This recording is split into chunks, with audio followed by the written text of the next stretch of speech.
I don't think the people of Israel came back to life after 2,000 years to create an apartheid state. I don't think we came Do back you think to. it's apartheid now I think there are things that smell like apartheid. If it's not apartheid, around here? yeah, meaning that for me, it's not about this reason or that reason why it is or isn't apartheid. For me, if it's even confusable with apartheid, we're doing something wrong. Like that's a problem for me. That if it even could be argued that this is that we're doing something like deeply wrong, then we should be asking ourselves what needs to be fixed and Do how you, do we fix it. do you have Palestinian friends? Yeah, sure, of course. And do they? I've been involved in peace work since about 2009. But you're an extremist. Sure, but our peace work is all about empowering the extremists to make peace. On both sides. Yeah, those fully living their people's story, like those like Jews in Hebron with Palestinians in Hebron, Jews in Yitzhar with Palestinians in Balata, like those fully living our people's stories, who are willing to fight and kill for what we believe to be important to us, actually understanding the story of the other, the narrative of the other, the identity of the other without fear. Because right now, to even look at the story of the other is considered a sign of weakness or betrayal on both sides. So we're not even fighting each other, we're fighting our fantasies of each other. So we're now heading into one of the most contested territories on this planet to find out from the controversial Jewish Israeli settlers how they feel about the Israeli election results. This is north of Jerusalem. We're deep in the West Bank. This is northern Judea. In fact, Har Bal Chatzor, it's actually the border between Judea and Samaria. On the other side of that big mountain there is Samaria. This is Judea still, northern Judea. I'm not a fan of this fence. I wish it wasn't here, and then you'd have a clearer view. And So why is the fence here? the fence is here because I guess some people are afraid Of what? of Palestinians. What would you answer to the world Yeah. that calls you an extremist just for simply living here? Okay, I'm okay with being an extremist. How many bedrooms is it? Well, there's two that come with the actual caravan, and we added a third. Well, we didn't add. Somebody before us added a third. So you got 3 bedrooms, 7 children, so 9 of you. And just one wife. So, Just one wife. so that's 9 people in 3 bedrooms. Yeah, we're not all here at the same time because my kids range from 3 to 17. We're here because after thousands of years of living displaced from here, we managed to come back against all odds, and we don't plan to go anywhere else. And the question is, can we make it work? Can we make it work with the other people who are here? Because I think that's important, and I think that's an important next step in our own national development, figuring out a way to live here together with the other peoples of this land in a way that's good for us and good for them. How can we actually really create a society here that's an expression of our values and our identity? I think that's also important. Because that's I think one of the things that's really come to the foreground in these recent election results. You know, what does this actually mean in terms of the national development of the Jewish people in our land? The problem right now is that until now, the frictions in Israeli society have been between Jewish particularism, like a very particularist Jewish nationalism, and Western universalism. And now that the forces of Jewish particularism seem to be becoming stronger against the forces of Western liberalism, we need to actually dig deeper into our identity to find real Jewish universalism, Hebrew universalism, that could actually compete with Western universalism on its own ideological turf. And that's going to be the challenge for a lot of the people who were elected last week, right? Not just continuing with their kind of like narrow, like Jewish particularist aspirations, but thinking about, but actually forcing them, like to think about minority rights, LGBTQ rights in our society, the rights or status of people who identify as Jews but aren't Jews according to how we've defined that for thousands of years. You know, African asylum seekers. Like, we need those who are deeply connected to our identity, to our Torah, to our mission and history, to our land, to find solutions to some of these challenges that are not coming from liberal Western ideology, but coming from Jewish ideology, that could actually present alternatives, not just for us, but for the rest of humanity. Because clearly those models aren't working not just for us, but for anybody today. So like a lot of people in Tel Aviv, when I was talking to them, Right. their fear was, for example, Shabbat, being open on Shabbat. So how do you actually see... Well, I think Shabbat really needs to be understood as an issue of workers' rights.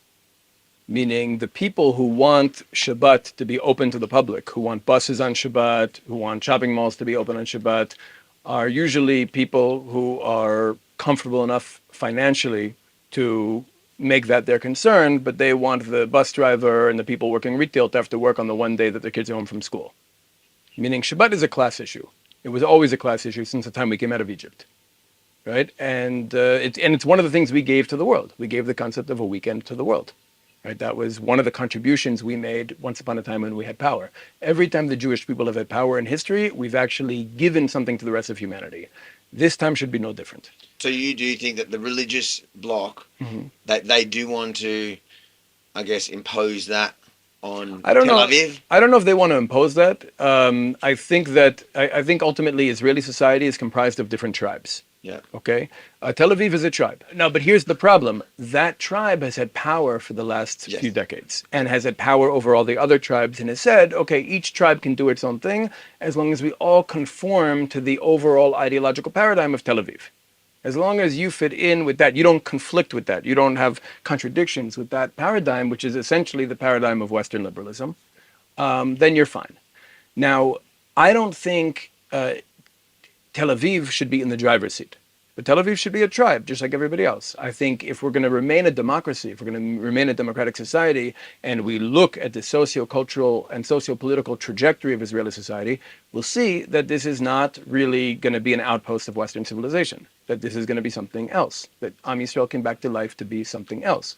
And in many ways, we really do have a lot more in common with our neighbors, and we shouldn't be afraid of that. We should actually embrace that, and because it's specifically those of us who are really able to be ourselves, to understand what it means to be us, that can have an easier time reconciling with a lot of our neighbors than those of us who are really just trying to be, as Ehud Barak said, a villa in the jungle, or an outpost of Western civilization in an otherwise savage region. As long as we have that mentality, which is a colonialist mentality, we're never going to be able to resolve our contradictions with our neighbors. And I'm not claiming that the specific individuals who got elected last week are the figures who are going to figure all this out. But I think the ascendance of that sector of Israeli society, those who are really deeply connected to our roots, those who are really deeply connected to our Torah, those who are really deeply connected to our history, to our meta-narrative, to the way we've seen ourselves for thousands of years, are those who should be digging deeper into our identity to actually find a universal vision, universal solutions to all of the issues that people in Tel Aviv are afraid of. And they're right to be afraid of those things. We have to address those fears. I think we get into trouble when we try to apply Western political framings to Israeli society, whether we're talking about religious and secular, whether we're talking about right and left, whether we're talking about liberal and conservative. Those are all categories that grew out of the development of Western civilization and are very relevant to Western civilization. Greco-Roman philosophy, Enlightenment thinking, the revolutionary transition from feudalism to capitalism, like all of those, Christian dogma, all of those categories grew out of the development of that civilization and have very little to do with us. Like, we are a civilization probably more similar to the Aztecs than to anyone else I could think of right now, meaning we have a spiritual component, a legal component, our identity has a territorial component, a national component, but we're more than the sum of those parts. And I think when we reduce our identity to a religious identity, or any of the other identities, we're not being honest about who we are, and we're not really finding solutions to our problems. I don't think that, and I don't even know if Ben Gvir or Smotrich or any of these guys think that anybody should be imposing coercing the behavior of individuals, like what's in their refrigerator, or et cetera, But I think we also have to understand that a lot of what we misidentify as our religion is actually the culture and identity of our people, our folkways. There are things that are just like part of our indigenous culture. And I think the type of people who were elected, even though they might not know this language, because this is a language that doesn't exist so much in Hebrew, and it's also a language that doesn't exist so much in the circles they travel in, I think what's really going on from the perspective of what is often seen as the more like national, tribal, camps in Israeli society is a war between an indigenous people's authentic culture and the forces of westernization and cultural imperialism. What would you say to those in Tel Aviv that are scared, right, that are scared of this? Work with us, help us find real solutions to these issues that are not. The problem is, and this is not just true for our society. This is true for any society in the global South, other societies in this region, Africa, etc. When you try to push the Western framings, whether we're talking like if it's LGBTQ issues or anything else, when you try to push it according to the way, like the it's understood in the West, and you push it aggressively and against the will of the people, it's perceived as an attack on their culture, and that usually leads to a backlash that's dangerous for LGBTQ people. Meaning we've had stabbings, like fatal stabbings at our pride parades. Why? Because people here feel genuinely threatened. They feel like their identity is being threatened, the identity of Jerusalem is being threatened, and they'll fight because those are things that are important to us. In this kind of community, is those stabbings that you're talking about, is that condemned? Yeah, I think so. Would you condemn it? Yes, I'd condemn it, but I understand where it comes from. Meaning, of course, I condemn it. But isn't that the same like what the Palestinians say, like a terrorist comes and stabs a soldier at a checkpoint or even an innocent civilian, and they say, yeah, I condemn it, but I understand where it's coming from. Are you the same? Do you see that? Yeah, I understand that too, of course. You're applying the same, Yeah, and I think they're saying something true. I think, in theory, you're talking about a person who condemns it, but I could definitely understand where the Palestinian also. Of course. Okay. Of course. And I think we have to be honest with ourselves. These are all Palestinian communities except for Ofra over there. And why do you say you're happy to be called an extremist? Well, because I understand that when most people say extremist, they mean somebody who's standing in the way of imperialist agendas. Even if you look at the non-Jewish countries in this region, what makes a country an extremist country versus a moderate country? Is Saudi Arabia more moderate than Iran? No, it's the people who are making money with the American establishment and the people who are not making money with the American establishment. If I'm standing in the way of U.S. and European Mideast policy because I'm living in a place they want Israel to give away, if that makes me an extremist, I'm an extremist. Well, they would say that it's because you're stopping the Palestinians. No, I actually want to live with the Palestinians. I actually think that ultimately, again, we can't do this tomorrow, but I think ultimately the only solution that's going to be able to work here is a single state from the river to the sea, including Gaza, that's deeply Jewish, gets softly Jewish, so non-Jews don't even notice it's Jewish, and they just experience a democratic society where they're fully included.